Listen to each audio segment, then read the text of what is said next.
তাওহীদ হৃদয় একটা ভালো ছেলে, ভদ্র ছেলে। যদিও সেটা শর্ট টেম্পার, আমার কাছে মনে হয় খুব দ্রুত রেগে যায়। যদিও বলবো যে সে কোয়ালিটির দিক থেকে সে কোয়ালিটিফুল, এবং সে ভবিষ্যতের আমাদের ইয়াংস্টার, ভালো সে করবে। আপনি যেটা বললেন মিডিয়া বরাবরই সবার ভিতরে ঢুকে যায়, কেন ঢুকে যায়, মানে পারিবারিক ব্যাপারগুলোতে কেন ইন্টারফেয়ার করে।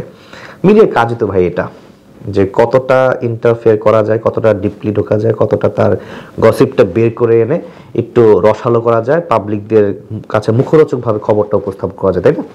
এখন নিরীহ মানুষকে নিয়ে যদি এখন মিডিয়া এই কাজ করে, তাহলে সেটা আসলে দুঃখজনক। কারণ সবাইকে নিয়ে তো আসলে গসিপ করা যায় না। তাওহীদ হৃদয় একটা ছোটখাটো মানুষ, তার হৃদয়টাও বিশাল আমি মনে করি, এবং সে বাংলাদেশকে কিন্তু কম সময়ে অনেক কিছু দিয়েছে, তার অ্যাচিভমেন্টও কিন্তু ভালো। সে ক্ষুব্ধ হবেই, এবং বললাম না সে শর্ট টেম্পার, অল্পতে রেগে যায়। তো মেন্টালিটি বা তার ম্যাচুরিটি আসতে একটু সময় লাগবে। তবে আমার কাছে মনে হয় জীবনে যাই ঘটুক না কেন ইন্টারফেয়ার করাটা আসলে মিডিয়ার অতটা উচিত না, সবার ক্ষেত্রে না। অ্যাকচুয়ালি বলছি যেটা, আমরা তিলকে তাল বানিয়ে ফেলি, তাই না? তো তাওহীদ হৃদয় ভালো করে জানে তার কি হয়েছে, তার ব্যক্তিগত বিষয় আমরা না করি, এবং এইগুলো করতে যাই না, ওই যে প্রসঙ্গ আবার টানতে হয়, নাসিরের লাইফটা হেল হয়ে গেল, সাব্বিরের লাইফটা হেল হয়ে গেল, খুব বেশি নাড়াচাড়া করে ফেলি আমরা।